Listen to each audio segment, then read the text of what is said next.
From Studio 113 in Walson Hall, this is MBC News. Hi, and welcome to MBC News. We're your hosts, Heather Downey. And I'm Alyssa Kratz. So Heather, how are your last 2 weeks of classes shaping up this semester? I have a lot of essays and a lot of work to do, but I think it'll be okay in the end. Yeah. How about you? Good. I just finished my thesis. I had my defense last week, so that's a big weight off of my shoulder, and I have a lot more time to relax now. Nice. But do you want to tell us about what's going on in the news this week? Sure thing. From the Muhlenberg Dance Association, this Friday, April 28th, is the Senior Promenade and Dance Works. Starting at 5:15 p.m., you can begin a journey of dance all around the CA, brought to you by the seniors. Then at 5:30, Dance Works will begin in the Dance Studio Theater. Dance Works will showcase the work of new choreographers, including myself, and best of all, admission is free. So make sure you come out to support your friends and me. This Thursday, the 27th, is the Uproar Spring Concert. Headlining the event is Mike Posner, the singer of popular songs like Cooler Than Me and I Took a Pill in Ibiza. The opening act is now Adam Friedman, a singer-songwriter from Arizona. Friedman is close friends with Posner, so the two are bound to put on a great show. The concert will begin at 8 p.m. in Memorial Hall. From the theater department, the Cherry Orchard is happening from Wednesday, April 26th through Saturday, April 29th. Set at the turn of the 20th century is a bittersweet comedy about love, loss, and change. Performances are each night at 8 p.m. in Baker Theater. Make sure to get your tickets. Finally, the Brothers of Delta Tau Delta are holding Spring Bash, a cookout with some awesome food and performances. The event is being held on Saturday, April 29th from 1 to 4 p.m. at the DTD House. Tickets are $3. Out of the Mullen bubble, in Arkansas, 2 inmates were executed, making it the United States' first double execution since 2000. The execution happened earlier than expected because the lethal drugs being used were due to expire. Both inmates had tried to delay their injections, but the appeals were rejected by the Supreme Court. Arkansas had carried out 3 executions in 4 days, crediting the state with a third of the lethal injections given nationally in 2017. This past Sunday, the French presidential election selection process began. Citizens voted and 2 candidates moved on to the final round, Emmanuel Macron and Marine Le Pen. Typically, candidates come from France's 2 main political parties, Parti Socialiste or Les Républicains, but this was not the case in this election. In current polls, Macron leads over Le Pen. According to France's current president, François Hollande, Le Pen would, quote, deeply divide France, end quote, and should not choose her, endorsing Macron. The final election will happen on Sunday, May 7th.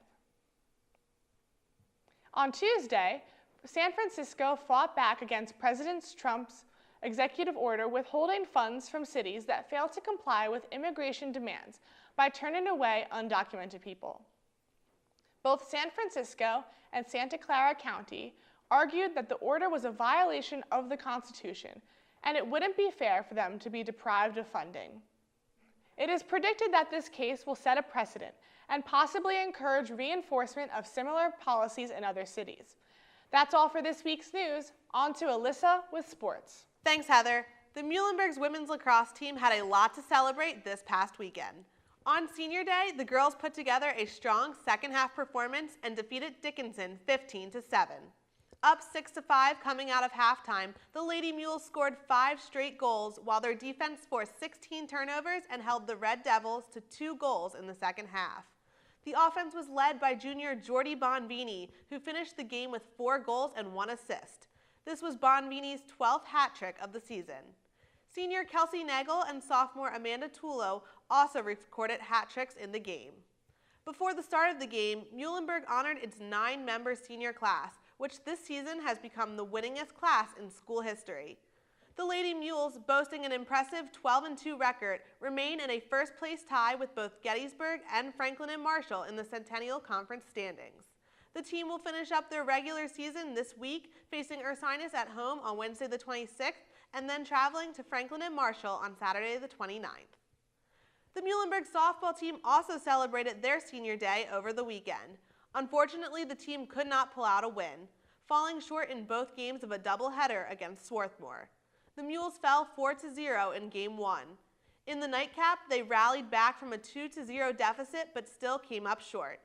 Junior Amelia Shelley had 3 hits in the doubleheader, and junior Haley Fadak and freshman Nicole Bergamo both put together solid pitching performances.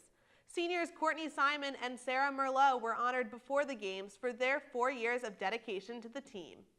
The Mules are still in the Centennial Conference playoff hunt, but their fate will depend on not only their game against Gettysburg this week, but also on the contest between F&M and Washington. Muhlenberg must sweep Gettysburg, and Washington must sweep Franklin and Marshall in order for a tiebreaker scenario to occur.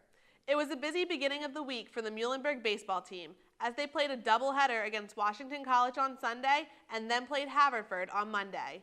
On Sunday, the team split 2 games against Washington, winning 2-1 in the first game but falling 3-1 in the second. Sophomore R.J. Hennessy pitched 7 innings in Game 1, giving up only 5 hits and racking up 4 strikeouts. Junior Sam Caston got the win, his first of the season, pitching in relief and retiring all 6 batters he faced. Senior Robbie Hopes had the winning hit, coming up with a clutch double to center field, which scored both men on base. Even though the Mules lost the nightcap, junior Timmy Pilrun still had an impressive night on the mound, throwing a complete game and allowing only 1 run after the first inning. The team followed with quiet bats on Monday as they were held to only 1 hit while dealing with rainy weather in a 7-1 loss against Haverford.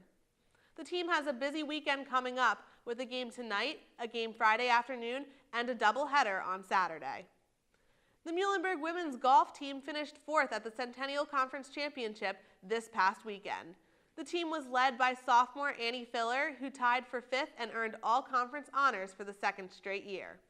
The Mules shot a 717 over 2 rounds overall, their lowest score at the conference championship in school history. Gettysburg won the tournament for the 7th straight year. The men's golf team also had a successful weekend, finishing 3rd in the Glen Mara National Collegiate Invitational.